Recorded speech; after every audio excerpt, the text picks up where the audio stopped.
How do you deliver bad news when the stakes are high? Welcome to part 2 of our conversation with Toby Campbell. Let's jump back into it. Dwight, when you are delivering the actual bad news and you're in that room, you're like saying the thing that's happening. I can only imagine you have been taught and you've learned over time to just say it in plain language and something that they'll understand, right? And the reason I'm asking that is because we work with a lot of people who, because they're so uncomfortable just delivering the bad news, they'll try to soften it with language that makes it more murky and muddy.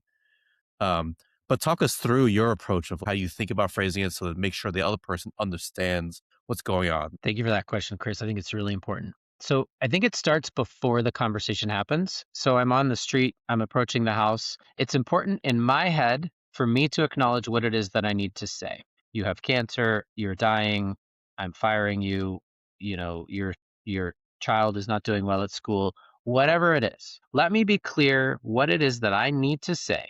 So I just want to know what's on my agenda. I have observed many doctors make this mistake by not clearly knowing what it is they needed to communicate before they went into the conversation. And as a consequence, sometimes they didn't communicate it effectively. So knowing what it is you need to say is important. Then when I'm in the house and I'm getting ready to go into that room, I use what we call a warning shot. The warning shot is adjustable. It could be, I'm afraid I have terrible news. I mean, awful. It could just be like, hey, I got your test results back. There were some things that were a little off.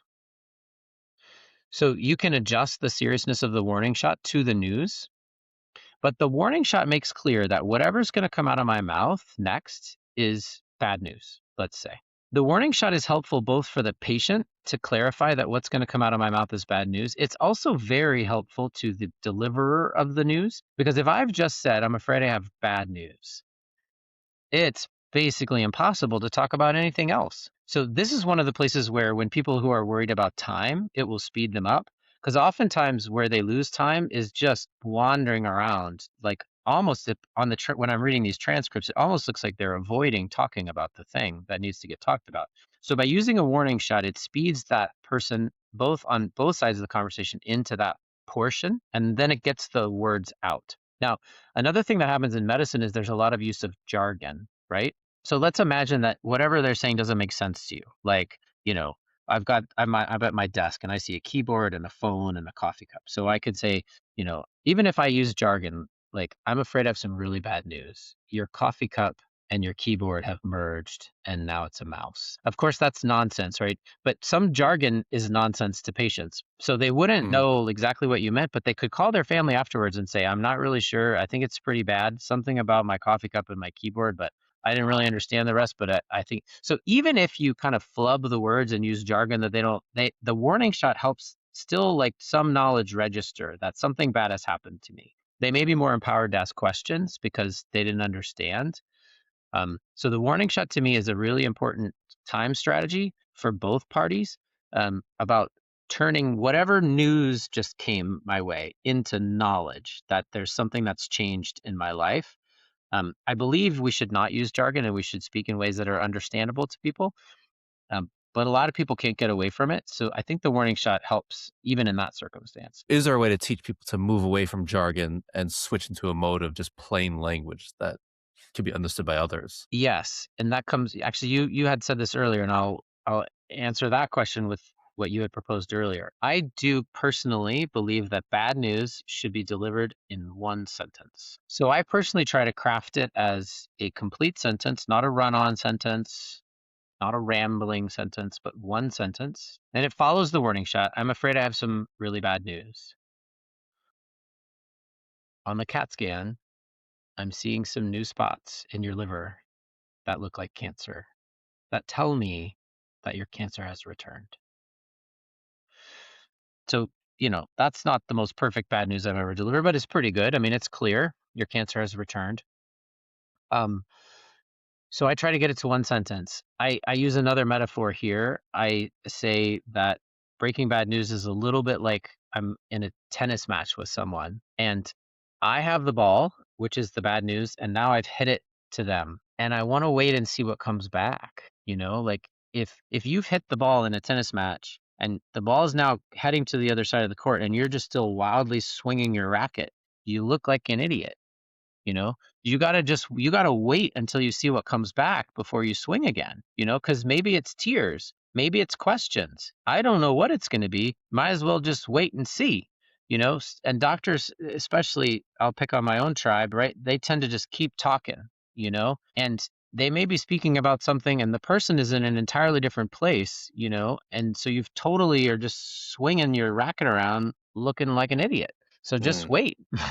So I teach to do a warning shot, then deliver the bad news in one sentence, and then your next response is silence.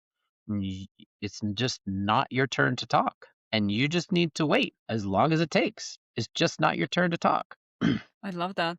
That comes together even with that self-regulation, even when the tendency is to speak, so maybe they feel better, or tendency to avoid, so they don't get emotional. Let's move on. Okay, I shared the news. What would be some of your tips based on your experience for somebody that maybe they're afraid the other person is going to get emotional? What would help them self-regulate the person that is delivering the bad news? I'm reminded of a trainee of mine just a few months ago who said something that kind of just broke open my mind a little bit. She's in her she's finished medical school, that's 4 years, finished residency, that's 3 years, is 2 years into her fellowship training to become an oncologist. So, you know, uh 4 plus 3, 7, so 9 years into training. She said, all this time I've been trying to learn to break bad news in a way that wouldn't make people cry. She's like, when I watch you do it, it's almost like you're trying to make them cry, like you're like almost like you expect it. Mm. And I was like, I do. Like, I don't even think I've done my job unless I get, no, it doesn't have to be tears, but unless I see an emotional reaction. If I don't see one, I almost worry that I haven't done my job, that I haven't delivered Mm. the news. So her spending some time in my clinic was transformative for her in realizing she'd been approaching bad news conversations, I would say in an ineffective way. Like you can't really deliver the news and avoid emotions. Like it's just part of it. So my answer to your question, Lucy, is the fact that they get emotional doesn't actually bother me. I'm actually looking for it. And until I see it, I don't actually think I've done my job. Um, so for me, it's data. It's important data. It allows me to know that my message, the bad news, has landed in the way that I think it needs to. And then attending to their emotion isn't hard for me. I'm just curious, Tell me how you're feeling. Like, what is this like for you? I wish I had something different to say. I don't take ownership of the bad news, right? That they have cancer or that it got worse is not my fault. So, that's like the pool, right? That's not water that I'm going to keep. Um, Maybe in a business environment or something, maybe there's some difference there, but either way, like the business is moving in this direction, right? Like we all got to go this way. Um, it's bad news for us, but this is the way we're going. So there's a degree that is what it is, water under the bridge, so to speak. Now I want to attend to the emotion because it's important for me to take care of you and to be with you. Um, but I'm not trying to avoid it. And actually, I would keep seeking it if I hadn't seen it. Like, I would keep going until I saw it and moved through it because I got to go through that room and then I would move on after that. So, yeah, it's not something to be avoided. It's actually something to seek. And that perhaps that frame helps me not be afraid of it because, Mm. yeah. I love that. I'm curious, what do you just personally, what do you do for yourself to just take care of yourself? Like, what are your hobbies or things that help you decompress from all that stuff? I think my metaphor is a big one, right? So the truth is, I carry a lot less of this home than I used to. I'm way better at that. I write. I have a journal. I write narrative pieces. So a story that's sticky for me, I write and spend time writing about it. I like to speak as well. So I'm known to go on to like the Moth stage, for example, and tell Mm. not a Wow. not sharing PHI, but I'll go on to a stage and tell a story. My writing group, we have a public reading at the end of the year where people share stories. So I go to those and share stories myself. So that's an important mechanism for me. Um, I mean, I lift heavy things and eat food with my family, and those sorts of things that I think lots of people do. Um, but I think the biggest is it's sort of like Lucy's question. I'm not trying to run away from emotion. I'm not trying to run away from hard things. They are just a part of my day to day. And so they aren't, I guess I don't perceive them as a problem or as something I need to like recover from, but rather like my day job has just got a lot of that. And that's okay. I don't know. I picked it. Like I knew what it Yeah. was. I love that. And I'm curious, like you lead a team, you're teaching other people all this stuff. What's your best tips on like how do you create a team, a culture where people are willing to lean into these hard conversations and not run away from it? It would be interesting to ask my team this. We do a number of things as a team. So we have a weekly reflection as a team. Anyone and everyone is welcome, where we share stories. We have a monthly team meeting where we always open with a review. Anyone who has died in the last month, any team member can talk about people who have died. So we have a regular recurring couple of opportunities, one every week and the other every month, where the team can speak about the things that are hard for them. We have the writing workshop, which runs every year that people can choose to participate in or not. Um, it's been a little while, but just internally hosted for my team. I had a my first podcast, it was called 5 Defining Moments. And I just interviewed team members about 5 defining moments as they saw them in their career or in their life. And so then the team kind of grew, I think, learning these details about each other. And they also, I also just really enjoyed spending, about an hour with people in an intimate conversation. So I think the team is close. I think another thing is at a leadership level, right? Me having the willingness to express my struggles, or just be honest, and set the tone, right? It's okay for us to talk about things that are hard. It's okay for us to have had a hard time. I mean, they all know like when I'm struggling or have had a hard time. And I guess the other is we celebrate wins too. I stole this from Jon Stewart, but I always try to have a moment of awesome during those teams. So we reflect on dying, and then I always try to have a moment of awesome. Try to have team members call out other team members if, on their moments of awesome, like I saw so and so do such and such and it was so awesome, so people can volunteer their own moments of awesome or for others. These are some of the things I try to do for the team. Are you familiar with restorative justice? Not enough to speak about it intelligently, but more as just as a concept.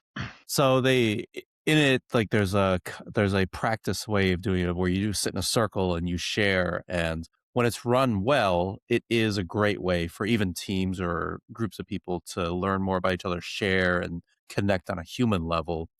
I find it to be one of the most effective and efficient ways, even beyond group therapy. It's one of the most effective and efficient ways to connect a group of people and have people share and work out like any kind of issues they might have with each other.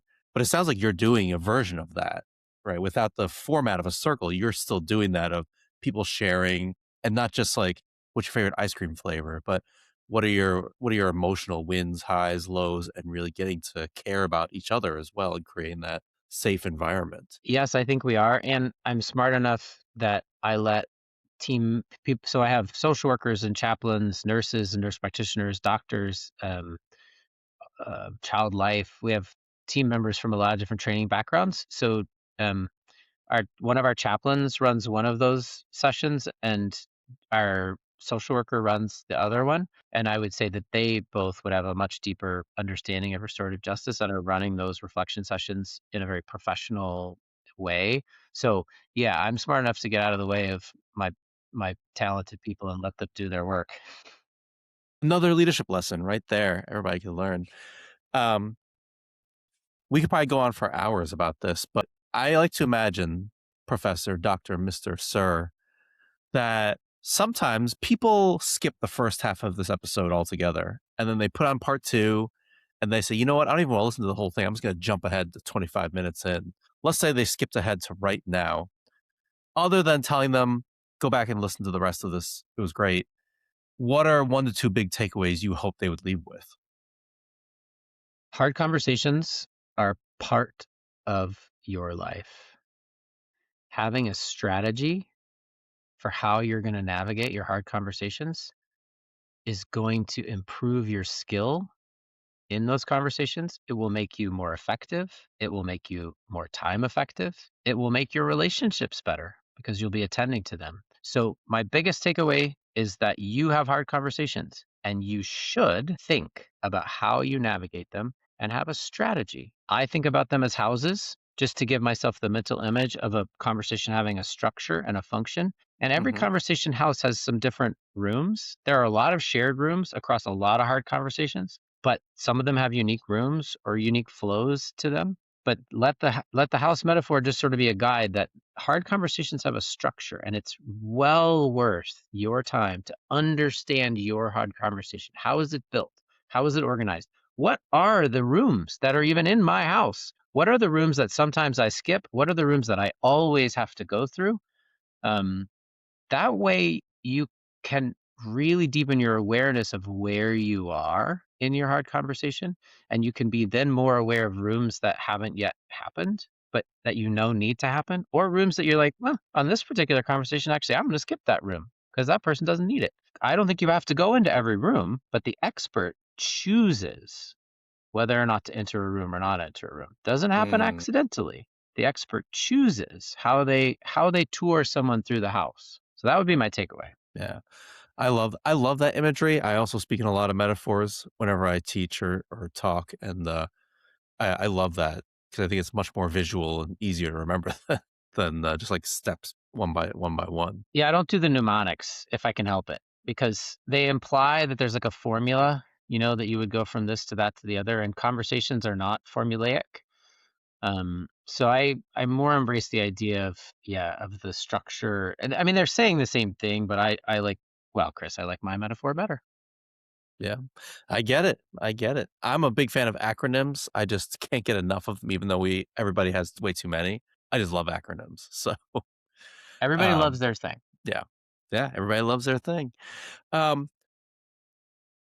Professor, doctor, sir, podcaster, Toby, if people are like, I need to learn more about your work, I need to learn more about this guy's podcast and work, how can they follow you? How can they find you? Well, extraordinaryconversationspodcast.com is right now where I would send people. That it was an effort that actually I spent about 5 years working on that I'm super proud of. And that's got links. It'll have a link to this podcast episode when you guys have published it. We'll put it on there. That's currently a source of a lot of effort for me. By the time you post this, it may also be the case that wetalklabs.org, which is my communication platform, will be launched. But wetalklabs.org will be either launched soon or it's coming online soon. So we're putting that together where we intend to host a lot of the, if not all of the communication tools that I've designed over time. Eventually, it'll be a place that people can go to learn the tools. The training modules will be on there, those sorts of things. So I'm envisioning that as a dynamic, interactive place to learn about communication. Nice. I love that. And we'll put all the links to all your stuff and your email and LinkedIn in the show notes. Lucy, what do you got going on for the people? So far, still the saboteur assessment. If you want to find out what would help you have the difficult conversations, maybe that you've been avoiding and procrastinating on, you can take the assessment or even schedule a session with me to talk about it and find at least one strategy that you can use and implement to get moving. And you can go to mindfitter.com/be-free. So you can be free from all your limitations. What about you, Chris? One of my goals this year is to win the Powerball or the Mega Millions. So I'm really just putting a call out into the universe. If anybody has the winning numbers, just please share them with me. I'd love to just be a millionaire or billionaire, see what it's like. But yeah, that's one of my big goals. But otherwise, you could just subscribe to this podcast. You can follow me on LinkedIn. That's really where I'm at. And if you found this helpful, we could always subscribe, share this with somebody, talk about it. Because I think this was especially a really awesome conversation that I think hits on a lot of stuff we talk about a lot from a new angle, which I really appreciate. And I I wish we could talk more about this because I think there's so much more to get from your wisdom. So we really appreciate you being with us today here. Thanks for having me.